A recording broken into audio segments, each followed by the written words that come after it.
You must want very much to die. You look like a caged animal. Stop feeling sorry for me. Do as I do. Do your job. But if you are a human being, do it quickly. That is all I ask of you. I'm not going to be able to hold out forever. I want to save you, Antigone. You are a king, and you are all powerful, but that you cannot do. You think so? Neither save me nor stop me. Prideful Antigone. Little Oedipus. Only this can you do. Have me put to death. Now you listen to me. You've cast me for the villain in this little play of yours, with yourself as the heroine, and you know it, you damned little mischief maker. But don't you drive me too far. If I were one of your preposterous little tyrants that Greece is full of, you'd be lying in a ditch this minute, with your tongue pulled out and your body drawn and quartered. But you can see something in my face that makes me hesitate to call for the guards and send you over to them. Instead, I'll let you go on arguing. And you've taught me that you take the offensive. What are you driving at, you she-devil? I shall save you yet. God knows I have plenty enough to do today without wasting my time on an insect like you. There's plenty to do, I assure you, when you've just put down a revolution. But urgent things can wait.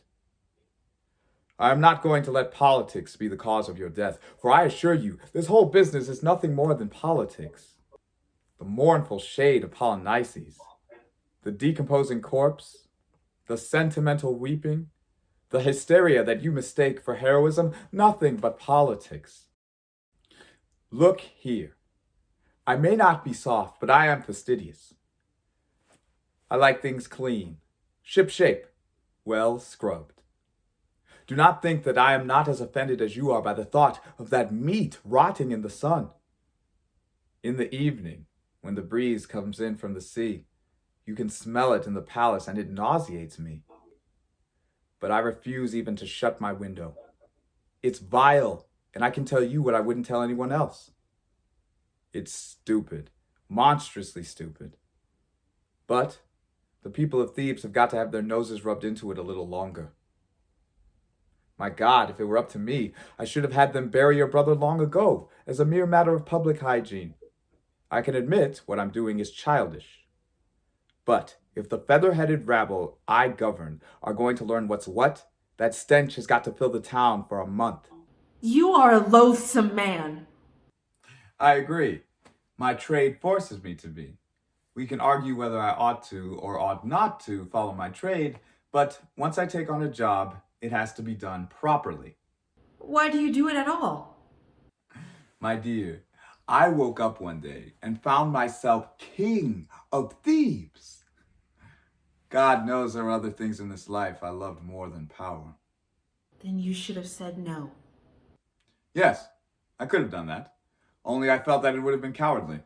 I should have been like a workman that says no to a job that has to be done. And so I said yes.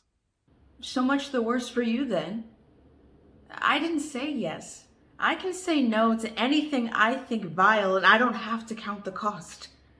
But because you've said yes, for all your crown and all your trappings and your guards, all that you can do is have me killed. Listen to me. If I want to. I don't have to listen to you if I don't want to. You've said yes, there's nothing left that you can say that I don't know. You stand there, drinking in my words. Why is it that you don't call your guards? I'll tell you why. You want to hear me out to the end, that's why. You amuse me. Oh, no, I don't. I frighten you.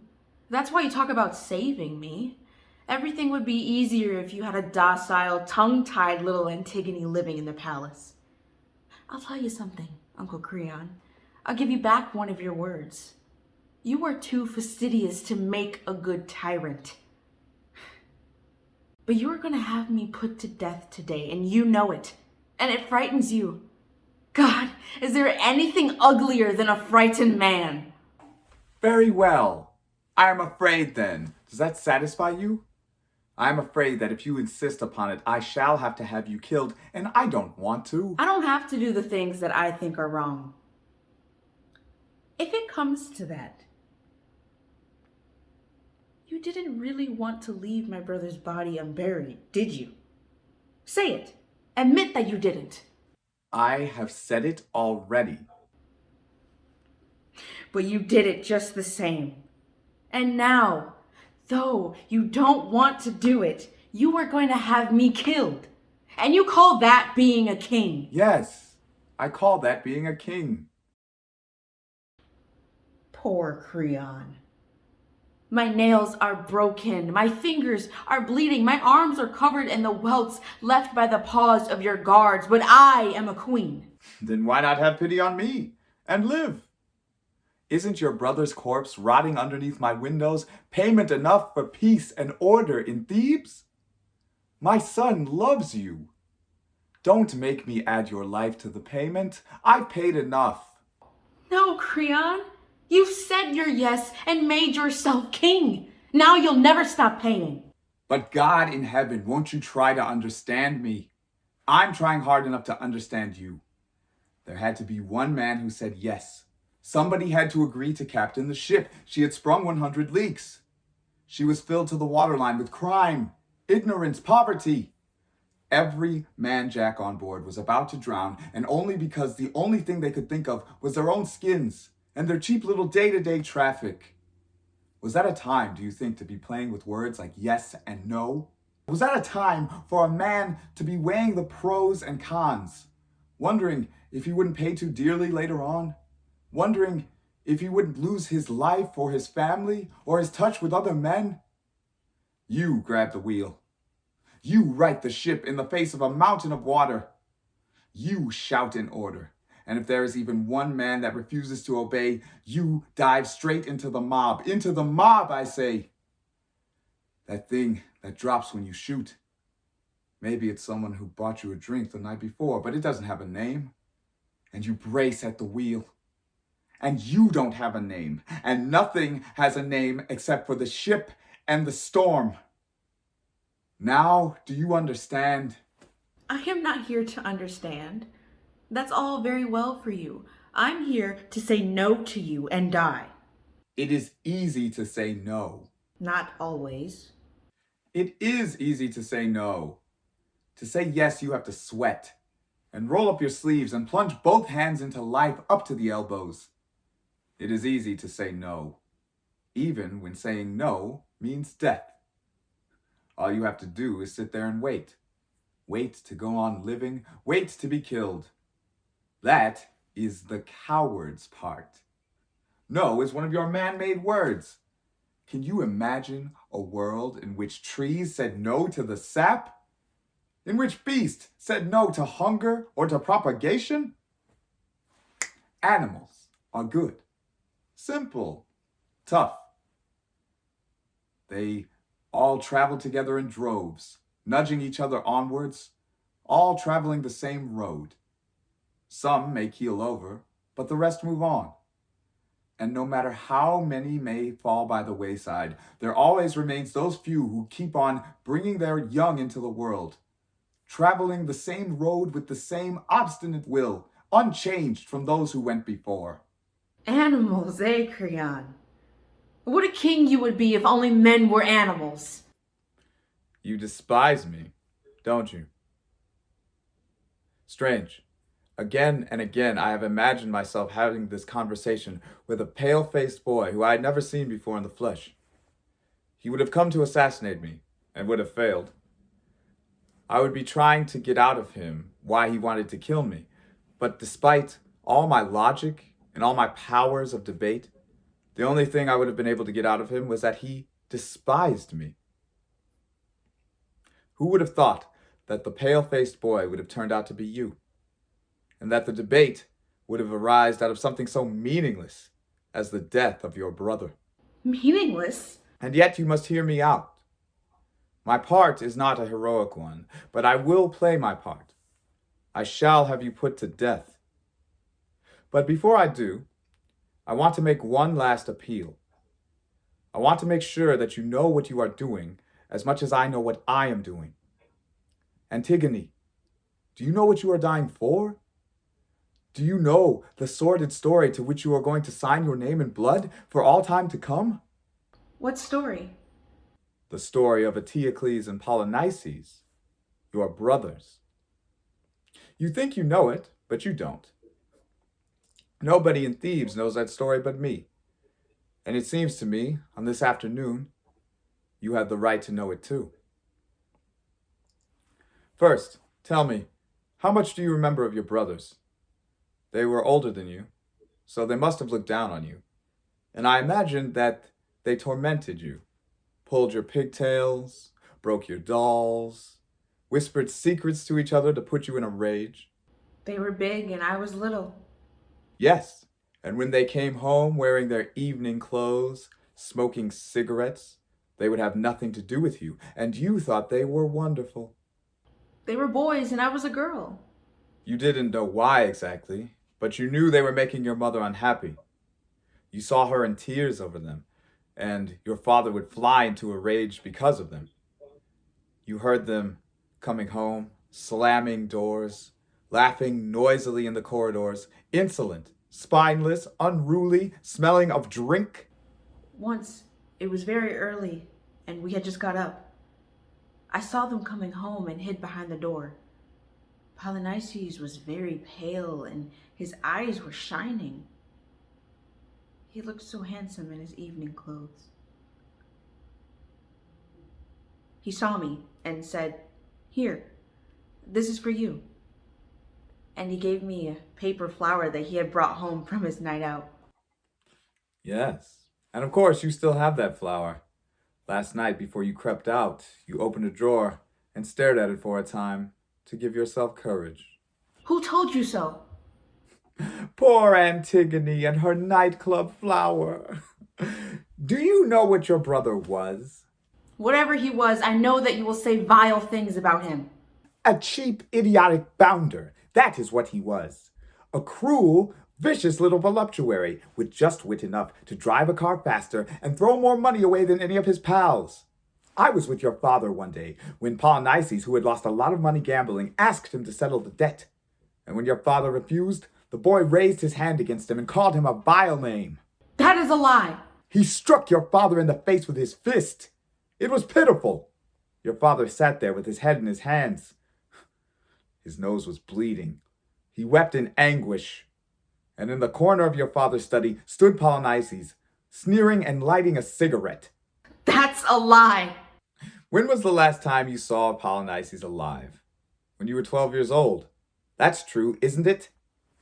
Yes, that's true. Now you know why. Oedipus was too chicken-hearted to have the boy locked up. Polynices was allowed to run off to the Argive army, and as soon as he reached Argos, that's when the attempts on your father's life began. Upon the life of an old man who couldn't make up his mind to die, who couldn't bear to be parted from his kingship.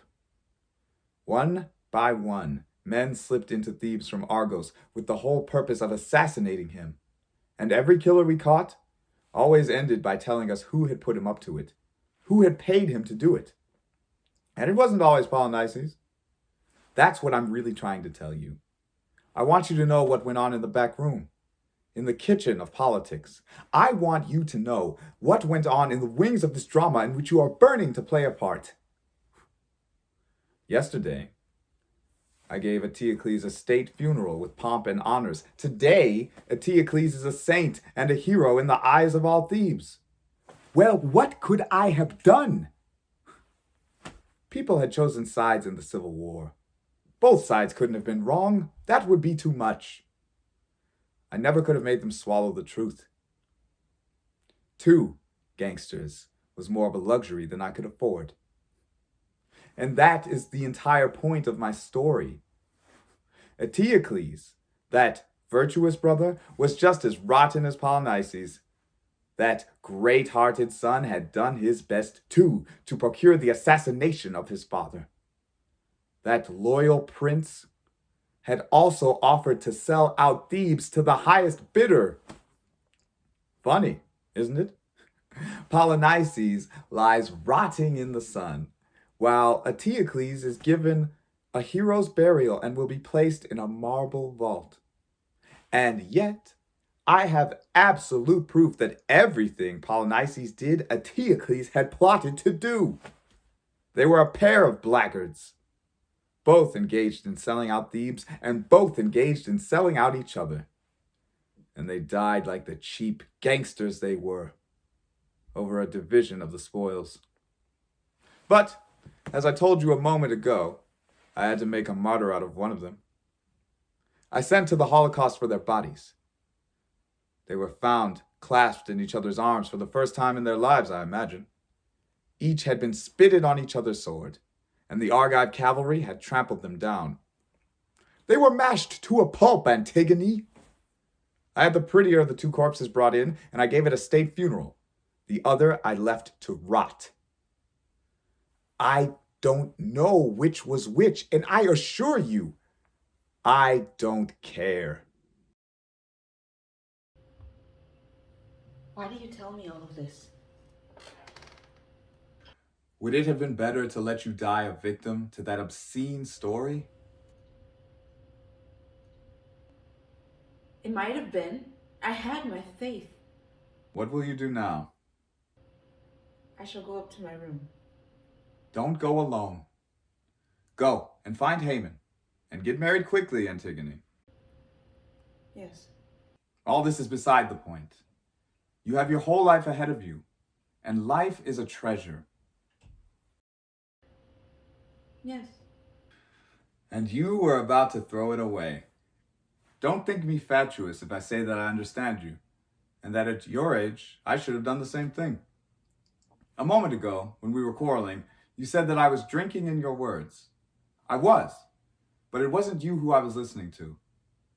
It was a young lad named Creon, who lived here in Thebes many years ago.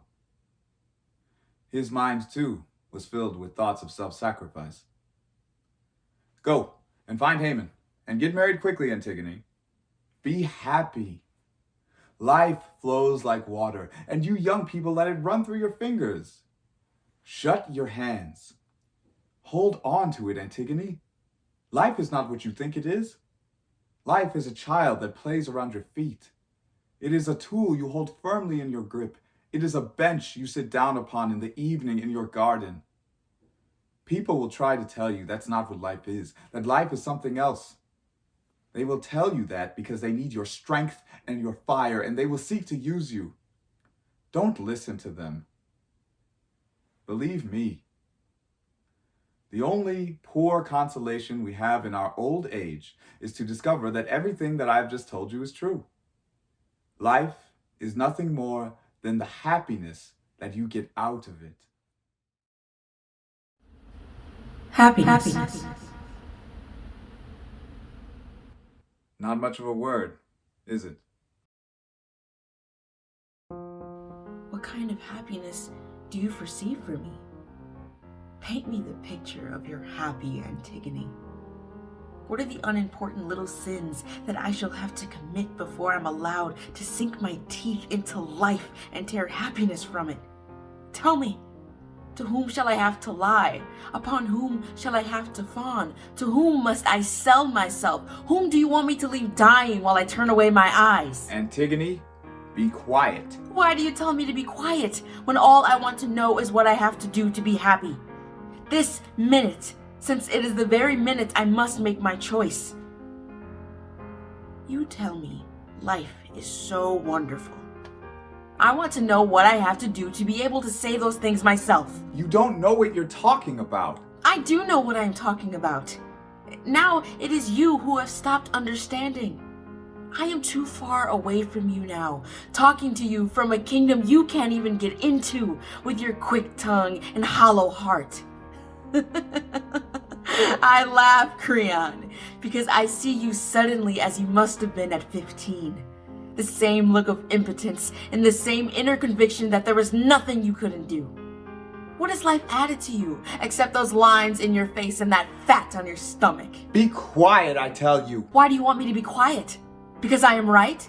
Do you think that I can't see in your face that what I am saying is true? You can't admit it, of course.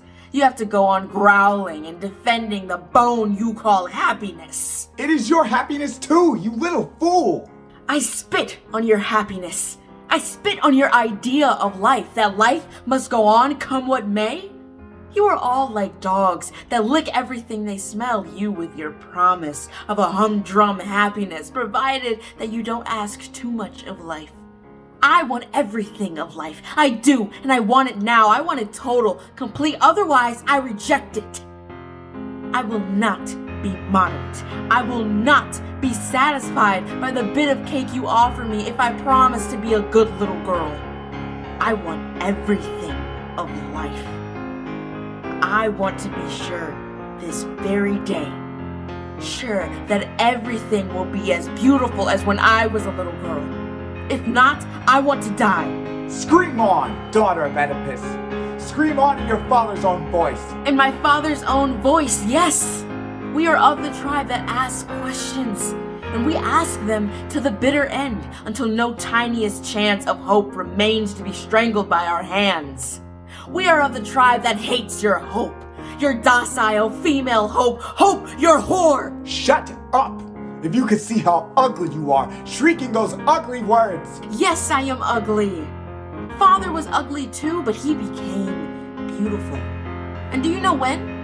At the very end, when all his questions had been answered, when he could no longer doubt that he had killed his own father, that he had gone to bed with his own mother, when all hope was gone, stamped out like a beetle, when it was absolutely certain that nothing could save him, then he was at peace. Then he could smile, almost. Then he became beautiful. Whereas you, those faces of yours, your candidates of election to happiness. It is you who are the ugly ones. Even the most handsomest of you, with that ugly glint in the corner of your eye, that ugly crease in the corner of your mouth. Creon, you spoke the words a moment ago. The kitchen of politics. You look it and you smell of it. Shut up! I order you to shut up. Do you understand me? You order me? Cook! Do you really believe that you can give me orders? Antigone, the anteroom is full of people. Do you want them to hear you? Open the doors! Let us make sure that they can hear me.